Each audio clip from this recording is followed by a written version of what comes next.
Hello, team owners, guys and girls of the Century League. These are previews, week 10. Let's start out with my Packers.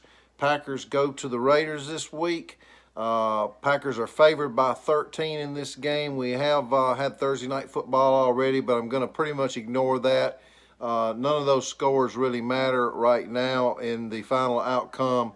So much to go with this week. But the Packers are favored over the Raiders, and I'm going to give the Packers a win by 5.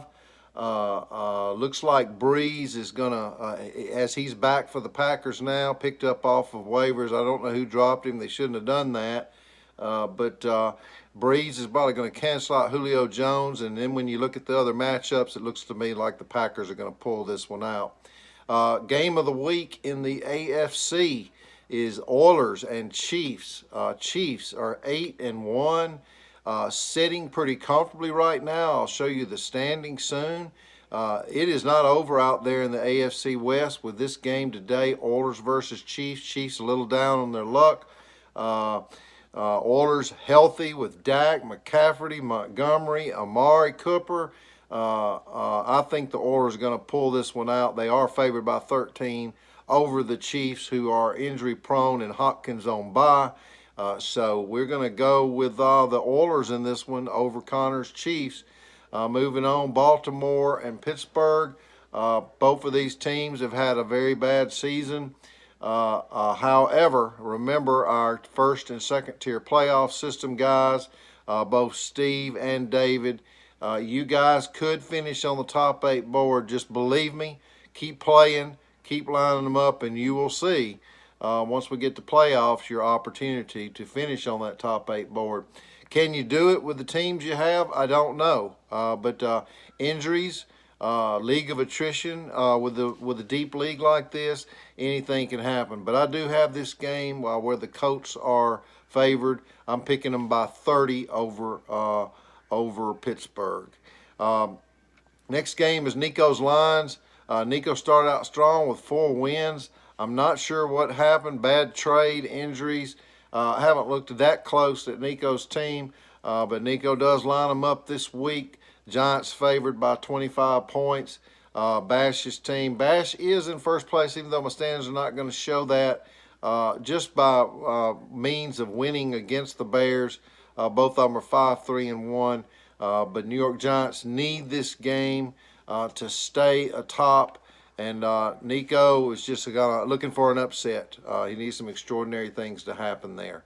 The Pats are 5-4, won 4 of their last 5. Joshua's team, Phil out there's got a very good team with the Broncos. Pats come into town in Mile High Stadium this week. Line by line matchup, I got to go with the Broncos in this one. Denver by 17. And the NFC game of the week is the Cards and the Rams. Amber is going all out Cards this week. I think in reality and in fantasy, the Cards are going to win this week.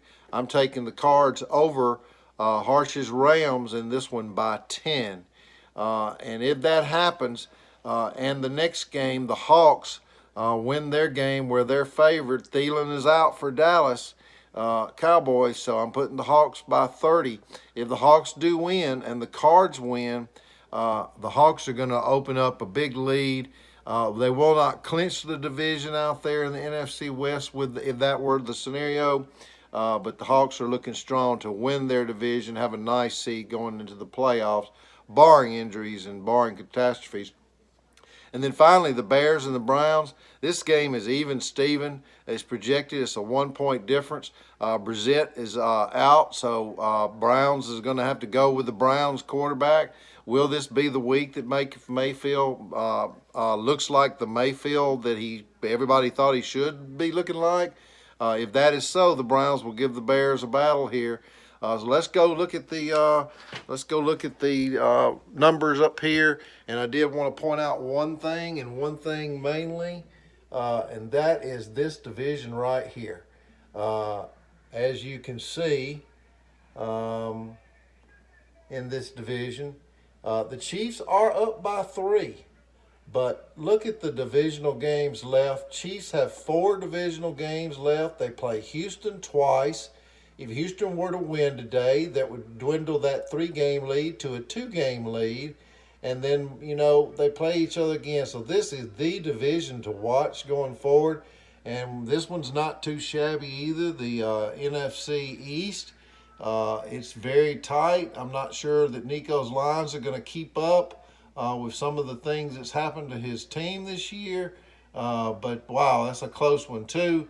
And then, of course, this important game today with the Browns and the Bears, that has implications all over the board with the divisional races. As the Pats are trying to stay on top, the Browns are trying not to lose ground. And I said something about the Steelers and Colts, and I'm dissing you a little too early. The winner of that game, assuming the Pats lost and the Browns lost, the Steelers-Colts winner would be in the mix. So that's it. Have a great week. Enjoy your week.